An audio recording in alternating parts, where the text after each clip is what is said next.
tous, aujourd'hui je vous emmène au frigo de Paris et je vais à la rencontre de Paolo Callia qui habite ici depuis des années. Allez, suivez-moi. Bonjour Paolo. Ah, bonjour Caroline. On se fait la bise? Oui.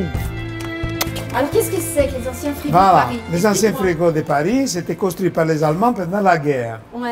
Et c'était fait pour garder la viande pour toute Paris. Il n'y avait pas Rungis à l'époque. Et ici, c'était spécialisé pour la viande. Donc les animaux, ils arrivaient avec les trains directement, parce que les wagons, ils arrivaient directement à l'intérieur de l'immeuble. Il y avait des rails qui Il y avait des rails, il y avait tous les immeubles que tu vois ici, il n'y avait pas. Ils étaient égorgés et après ils montaient dans les étages pour des chambres froides. Bon, évidemment, maintenant, il y a des végétariens qui habitent là. Ah voilà. bon? Allez, on y va. Ok.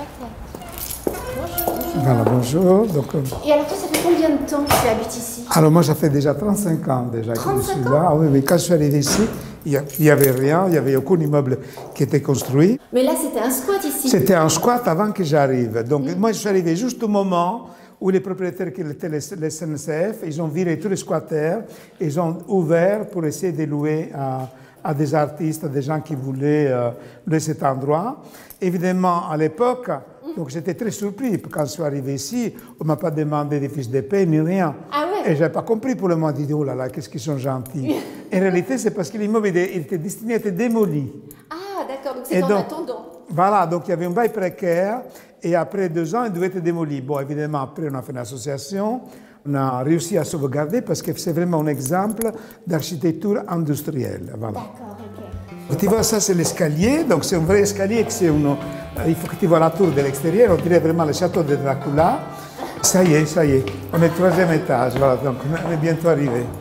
Et il y a combien d'artistes ici? Alors, donc ici, il y a 160, voilà, donc ici, il y a 160 personnes, oui, à peu près, et il y en a voilà, complètement artistes, mais ils n'ont pas forcément choisi des artistes quand ils ont loué cet endroit.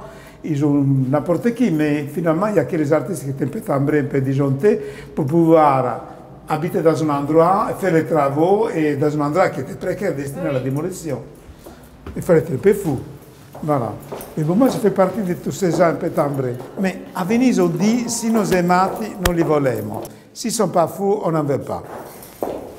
Tu vois, tout ça, par exemple, les couloirs, c'était tout blanc. Donc, à un certain moment, donc, tous les artistes de l'étage ici, on s'est mis tous d'accord et on a fait tous les fresques. Chacun il a pris un petit bout, ouais, et on a fait comme un puzzle un peu. On l'a tout rempli. Alors, et regarde, là, c'est chez moi. Voilà. Et ça, c'est un porte de frigo, tu vois, qui est d'origine. Voilà, regarde. Tu vas y entrer. Oh là là, ouais. Ah ouais. Et voilà, mais voilà, c'est là que j'habite, Caroline. Voilà, tu vois, donc ça, c'était les anciens frigos de Paris. Et donc ici, j'ai commencé à peindre des décors pour faire des photos. Et à fur et à mesure, tous les murs étaient peints. Et j'ai travaillé, quand j'étais jeune, j'ai travaillé un peu à Cinecittà. Et tu as même travaillé avec Fellini? Oui, alors quand j'étais jeune, donc je me suis trouvé à Cinecittà, travailler avec Fellini. Et je me disais, moi, je pourrais vivre dans un décor comme ça. Et ici, j'ai l'impression un peu de réaliser un peu cette espèce de rêve, ou d'avoir une continuité. Tu vois, d'avoir toujours dans l'univers. Voilà, d'avoir toujours comme une Cinecittà, oui, qu'on continue comme ça. Et des fois, ça m'arrive aussi de les louer pour des tournages.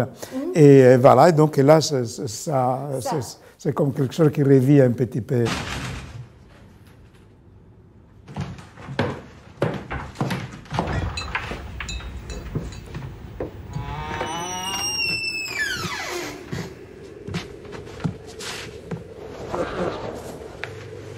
Merci, j'espère.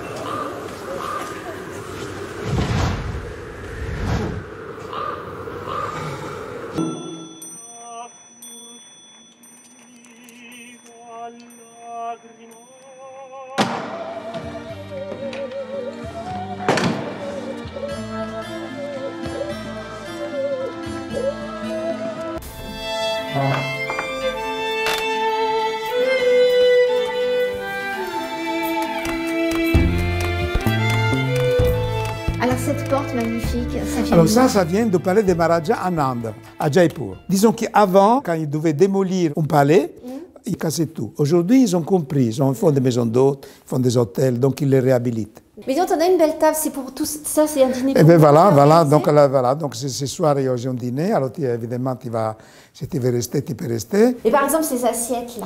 Eh bien, j'étais dans une salle de vente à Fontainebleau, et il y avait à un moment donné la vente de ces assiettes. Bon, j'en ai déjà d'autres, et quand je les ai vues, j'ai dit, c'est pas possible, moi je vais les acheter. Donc ça devient comme une forme de boulimie. Hein, donc, oui. Alors des fois aussi, il faut pas que je regarde les bons coins.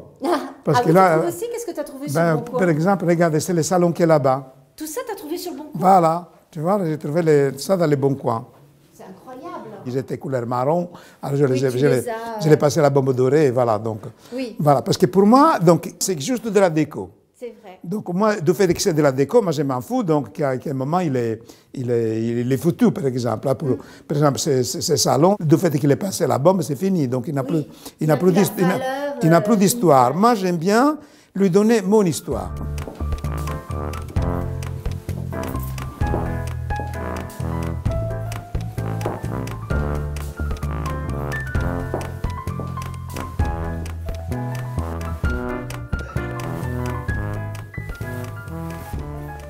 La dernière fois que tu étais venu, c'est il y a longtemps, c'était avec Gilbert Montagnier. Ouais. Et pour moi, c'était le plus beau compliment. Parce que tu avais fait une émission, tu voulais savoir, est-ce que quelqu'un qui n'a pas de visibilité, qui est non-voyant, peut être sensible à la beauté, à la décoration.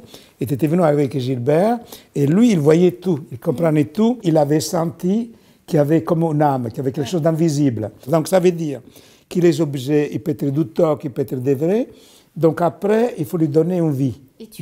Il faut lui donner une âme. C'est comme une mise en scène, comme les maîtres, il faut qu'ils deviennent comme des personnages dans un film, dans une histoire. Voilà, c'est ça. Et merci pour cette belle histoire. Et nous, on retrouve bien sûr l'ensemble de cette interview dans le numéro d'avril d'Antiquité Brocante. N'oubliez pas. On se retrouve très très vite pour une prochaine vidéo et je vous embrasse très très fort. Ciao!